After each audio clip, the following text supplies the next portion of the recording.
Servants of the Emperor, Briggso here, and in this video I'm going over my updated Critical Success Zealot build in Warhammer 40k Darktide.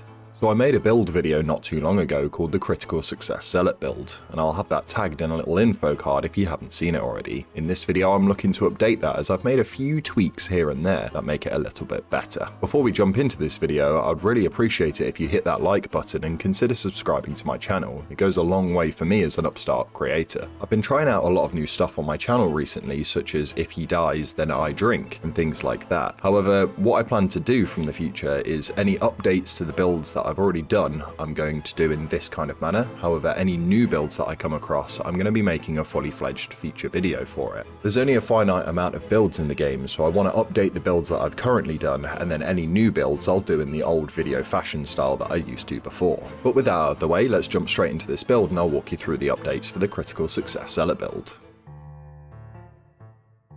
First of all, I take Backstabber, which gives us plus 20% on melee damage backstab hits, which is very useful. I then pick up Scourge, which melee critical hits apply bleed over time and cause damage over time. Melee hits on bleeding enemies grant plus 10% critical chance for 3 seconds, and that stacks 3 times. This works well with a lot of the stuff later down in the tree that helps us get our combatability back quickly. I then pick up a plus 15 toughness boost, and then I move straight to Enduring Faith, which we get plus 50% toughness damage reduction on critical hits for 4 seconds, which is very useful as the aim of this build is to get a lot of critical hits. I then move to Second Wind, which replenishes 15% toughness on a successful dodge. This is really useful when we're in the middle of a horde and things get manic. I then move to Anointing Blood, which gives us up to 25% base range damage, reduced the further you are away from the target. This is really helpful as it helps our hand cannon take out gunners very fast. From here, I then get Purge the Unclean, which gives us plus 20% increased damage to infested and unyielding enemies, which is really helpful when we're in the middle of a horde. Moving on, I then go to another plus 15% toughness boost. I then move to Voice of Terror, which replenishes 2.5% toughness on a ranged kill, and this really helps us when we're taking things out with our revolver to get a bit of toughness back. I then grab the Immolation Grenade, which for me is very good. I really like the Immolation Grenades over the Stun Grenades, as it really helps us when we're getting attacked by bulwarks and things like that. Bulwarks are our biggest weakness with this build, so being able to throw an Immolation Grenade and set them all on fire really helps us out. I then move down to another plus 15% toughness boost, and then move to the left hand side to grab a plus 5% melee damage boost. After this, I then grab a plus 5% movement speed. I then move down to Until Death and Holy Revenant. Until Death gives us an invulnerability for 5 seconds, and this occurs every 2 minutes. Holy Revenant lets us heal back any damage up to a maximum of 25% of our max health for any of the damage that we deal times by 3. This works well with later keystones, as you'll see. I then grab Benediction, which gives us plus 25% damage reduction for us and our allies. Moving on, I then grab another plus 15% toughness boost, and then grab Fury the Faithful. Fury the Faithful makes this build, replenishing 50% toughness and gaining plus 20% attack speed for 10 seconds, and making our next hit a guarantee critical really works well in this build, so much so that we're actually going to get Redoubled Zeal, which gives us 2 of these. We then move down to a Suppression boost, and then I grab another plus 5% toughness damage reduction. Going down the left hand side of the tree, we then take Punishment, where melee attacks that hit at least 3 enemies grant plus 30% impact strength for 5 seconds, and this stacks 5 times. I then move down to a plus 5% movement speed buff, and then get Invocation of Death, which allows our melee critical hits to reduce our combatability by 1.5 seconds. This works really well with Scourge, and I am still using the Shred Blessing on my Eviscerator, which means that we're getting melee critical hits quite a lot. After this, I then pick up Faithful Frenzy, which gives us plus 10% melee attack speed all the time, which is fantastic. We then grab a plus 10% health boost before moving on to Faith's Fortitude, which gives us plus 2 wounds. Now we move on to the main aspect of this build, and that is Martyrdom. Each missing wound grants plus 8% melee damage, up to 7 missing wounds. We are running the max amount of wounds that we can in this build, so this really works well. We then move down to I Shall Not Fall, which gives us plus 5% toughness damage reduction per missing wound, and then I pair this with Maniac, which gives us a plus 4% attack speed per missing wound as well.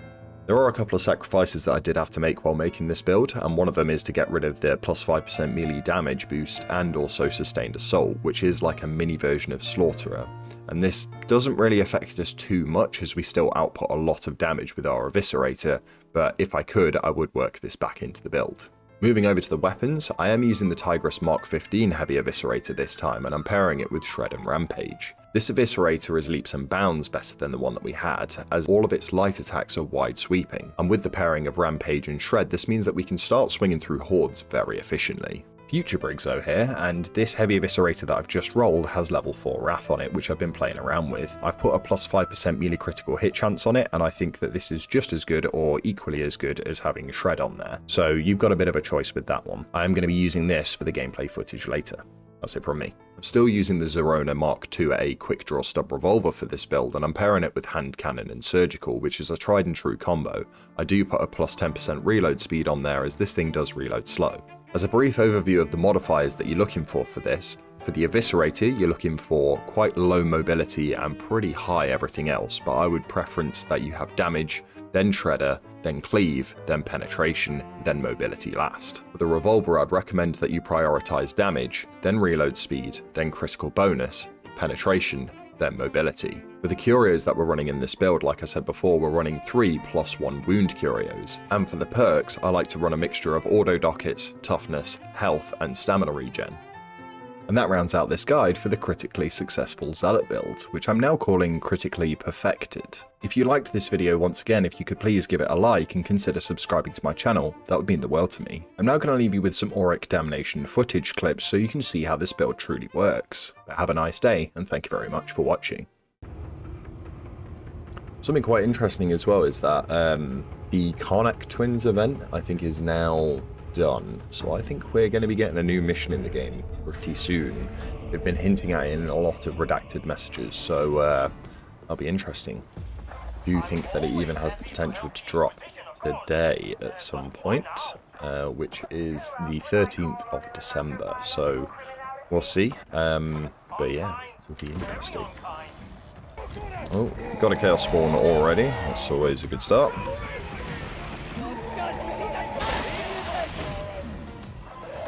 So that's what I mean about the chop. You kind of have to change your timings a little bit. I like to get a little bit closer to them.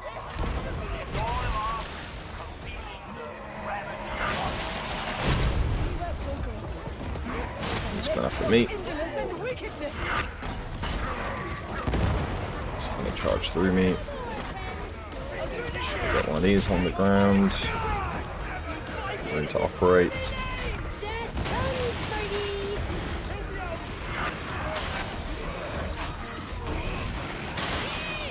Let's get him out of here. Good work, my companions.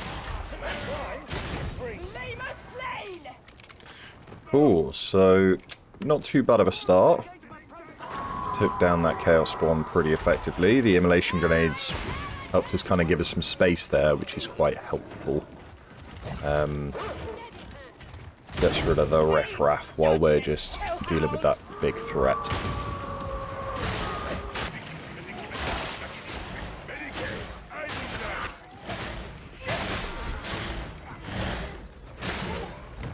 So, okay, right, this is those situations where we get all those grenades down on the ground.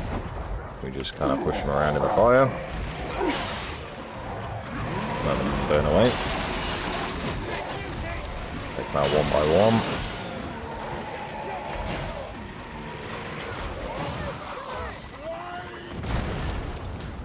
one. Those flamers, man, they are deadly this patch. So we pop down one of these grenades. It's a nice confined space. Just chip away at everyone's health. I did not block that. I feel like those pox bombers are super sneaky nowadays. They only like tell you that they're there with like they're within 2 meters of you. A lot of guys spawning at this door, so I'll just door camp here a little bit. So the team push down the stairs. Yeah, now I'm in a position where I can move to here. Create a choke on the stairs. Just lets us do our thing. Makes the game pretty brainless when you're just cutting through the chap like this. Although it's still here, I've got to be careful of that. We're probably better off pushing down the stairs a little bit. I'm all coming down, but that's alright. Done it. There we go. So we can still do that kind of dodge, rev up, and hit the mutie, but we've got to make sure that our timings are correct. It's not as easy to do with the other than the other Eviscerator. So just got to really make sure that we get that timing on that heavy swing. That means we can take him down in one hit. Yeah, it's a great rock. It's smashing. Smashing.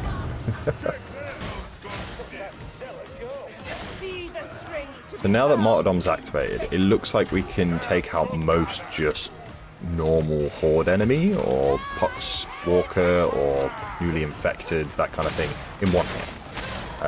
Which makes our cleave become very effective.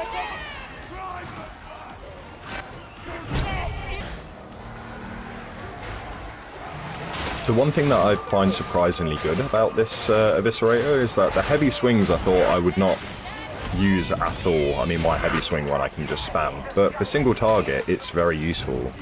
Just want to take one person out, makes it great. I really do want to take out this. Where's that sniper? He's there. Probably should have tagged him, would have made that easier, but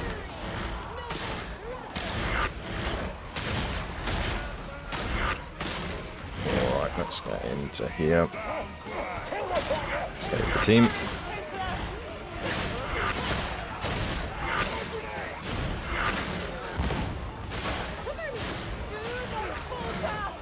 But yeah, Fox Burster, be careful for that, eyes up. So yeah, it was a little bit painful to cut basically mini Slaughterer. I think it's Sustained Assault. It was a little bit painful to cut that, but overall I don't miss it too much. The Eviscerator does what it needs to without it. More damage is always nice, but I think it works out just well. We've got Rampage backing us up in most of the kind of the bigger hordes, so we're okay.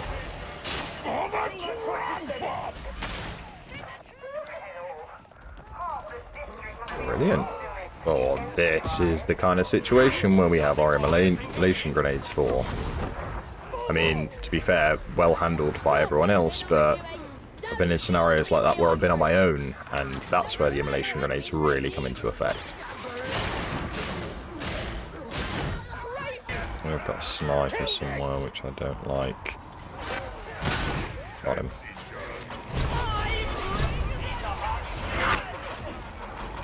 I'm stuck. I'm stuck. And I hear a Pox Burster. It's okay. We're good, we're good. Oh, okay, no, it's not okay. Darn it. Yeah, Pox Bursters are my new least favourite enemy. I don't know what they've done, but I feel like I can't hear them. Probably my sound settings, I might just need to turn them off. But, bit of a shame to go down there, but it happens.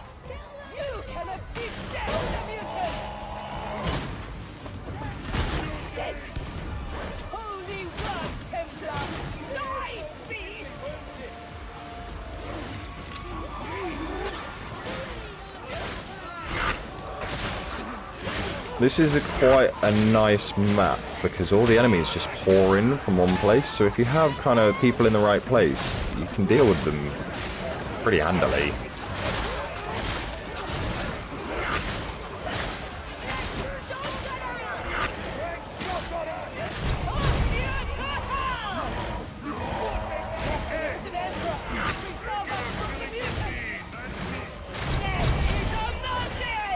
Got the Argrim putting in work as well. Oh, holy, that's a lot of gunners.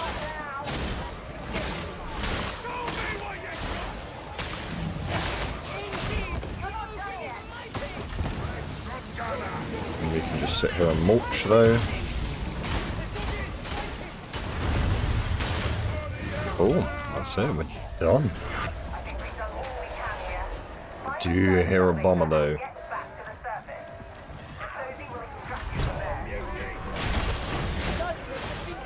Quite surprised I caught that. So here we may as well just pop down some Immolation Grenades, because why not?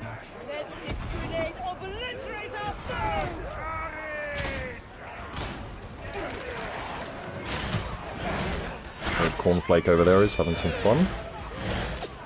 Love the name.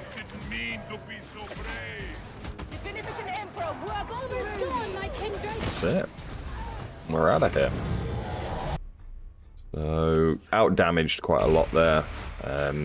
The veteran was running a plasma gun, but we did kill a lot of the lesser enemies, and that is our job with this build. So, overall, quite happy with it. Also, big boss damage as well, revving up the chainsaw, the eviscerator, and heavy attacking into bosses, then activating Fury of the Faithful does a big chunk of damage. So, yeah, very happy. But if you like this build, then please like this video and consider subscribing to my channel. Please let me know if you have fun with this build and if there's anything that you'd change in it. Love to hear your comments on that all the time. It was a couple of comments from my previous video that actually made me want to change a couple of things around. So yeah, I do read through all of my comments, and let's make it an open conversation rather than a closed book. Builds are always evolving, techs are always being discovered, so yeah, let's have fun with it. But otherwise, have an amazing day. Thank you very much for watching, and catch you in the next one. Peace.